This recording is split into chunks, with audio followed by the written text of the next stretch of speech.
Hi అండి, welcome back to tasty home made dishes and all. నేను మీ శ్రావణి. ఈరోజు recipe వచ్చి మటన్ కర్రీ అండి.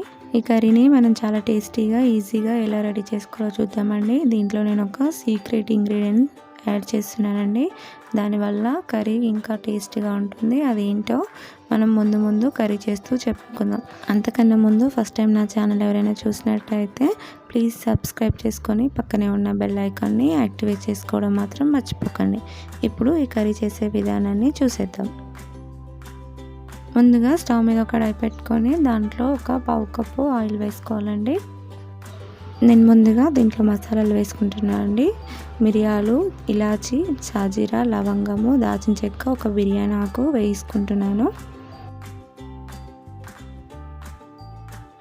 ఇవి లైట్గా వేగాక నేను ఇప్పుడు ఇందులో ఒక కప్పు ఉల్లిపాయ ముక్కలు వేసుకుంటున్నాను. నేను ఒక మీడియం సైజు ఉల్లిగడ్డను తీసుకున్నానండి. ఇవన్నీ ఇలా చిన్నగా కట్ చేసుకున్నాను.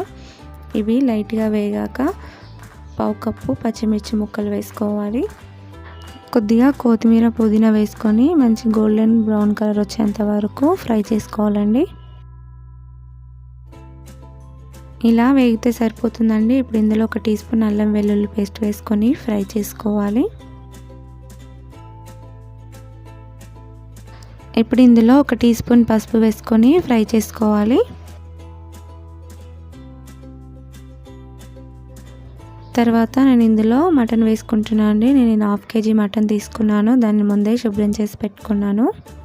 దీన్ని ఒకసారి బాగా కలుపుకొని మటన్లో ఉన్న వాటర్ అంతా పైకి తేలేంత వరకు ఫ్రై చేసుకోవాలండి. ఇలా వాటర్ పైకి తేలేంత వరకు ఫ్రై చేసుకోవాలండి. మళ్ళీ వాటర్ మొత్తం ఇనికిపోయేంత వరకు ఫ్రై చేసుకోవాలి.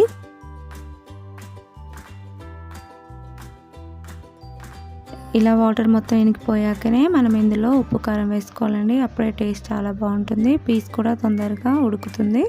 ఇప్పుడు నేను ఇందులో 2 స్పూన్లన్నర కారం వేసుకుంటున్నానండి. మీరు మీ టేస్ట్కి తగినంత వేసుకోవచ్చు. 1 చెంచా గరం మసాలా, 1 చెంచా పచ్చి ధనియాల పొడి వేసుకొని ఈ ముక్కలకి బాగా పట్టేలాగా కలుపుకోవాలండి. ఇప్పుడు దీన్ని ఒక 1 minute వరకు మూత పెట్టి ఫ్రై చేసుకోవాలండి. 1 నిమిషం తర్వాత ఇలా పూర్తిగా దగ్గరకు అవుతుందండి. ఇప్పుడు ఇందులో మన సీక్రెట్ ఇంగ్రీడియంట్ కలుపుకుందామండి. అదేంటో కదండి, 1 టీ స్పూన్ గసగసాలు, కొద్దిగా కాజు వేసుకొని వాటర్ వేసి ఇలా పేస్ట్ లాగా చేసుకోవాలి. దానిని దీంట్లో వేసుకోవాలండి. టేస్ట్ చాలా బాగుంటుంది. 1 టీ స్పూన్ ఉప్పు, మీకు టేస్ట్కి తగినంత ఉప్పు మీరు వేసుకోండి. నేను ఇక్కడ 1 టీ స్పూన్ వేసుకున్నాను. దానిని ఇప్పుడు బాగా మిక్స్ అయ్యేలాగా కలుపుకోవాలి. ఇది కొద్దిగా ఫ్రై అయ్యాక ఇందులో ఇప్పుడు వాటర్ యాడ్ చేసుకుందామండి. మీకు గ్రేవీ ఎక్కువ కావాలనుకుంటే మీరు ఎక్కువ వాటర్ వేసుకోవచ్చు. నేను ఇక్కడ 1.5 కప్పు వాటర్ వేసుకున్నానండి. దీన్ని ఇప్పుడు బాయిల్ చేసుకుందామండి. ఇది బాయిల్ అవ్వాలంటే మనకు ఒక 10 minutes అయినా టైం పడుతుందండి. హై ఫ్లేమ్లో మూత పెట్టి బాయిల్ చేసుకుందాం. మధ్యలో చెక్ చేస్తూ కలుపుతూ ఉండాలండి. మీరు ప్రెషర్ కుక్కర్లో కర్రీ చేసినట్టయితే ఒక 2-3 విజిల్స్ వస్తే సరిపోతుందండి. తొందరగా బాయిల్ అవుతుంది. మీకు అర్థం కావాలని నేను ఇలా కడాయిలో చేసి చూపిస్తున్నానండి. పీస్ కొంచెం సాఫ్ట్గా అయిందండి. ఇప్పుడు నూనె పైకి తేలేంత వరకు ఫ్రై చేసుకోవాలి. చూడండి ఎలా ఆయిల్ పైకి తేలిందో. మనం ఇలా ఆయిల్ పైకి తేలేంత వరకు ఫ్రై చేసుకుంటేనే టేస్ట్ చాలా బాగుంటుందండి. దీనిపై నుంచి కొద్దిగా కొత్తిమీర వేసుకోవాలండి. అంతేనండి, మనకు మటన్ కర్రీ రెడీ అయిపోయింది. ఇప్పుడు మూత పెట్టి స్టవ్ ఆఫ్ చేసుకోవాలి. చూసారు కదండి, ఈజీగా టేస్టీగా ఎలా రెడీ చేసుకోవాలో. మీరు కూడా తప్పకుండా ట్రై చేసి ఎలా వచ్చిందో కామెంట్ బాక్స్లో చెప్పడం మాత్రం మర్చిపోకండి. ఈ కర్రీ మీకు నచ్చినట్టయితే ఒక లైక్ చేయండి. మీరు ఇచ్చే ఒక లైక్ మాకు ఎంతో సపోర్టింగ్గా, ఎంకరేజింగ్గా ఉంటుందండి.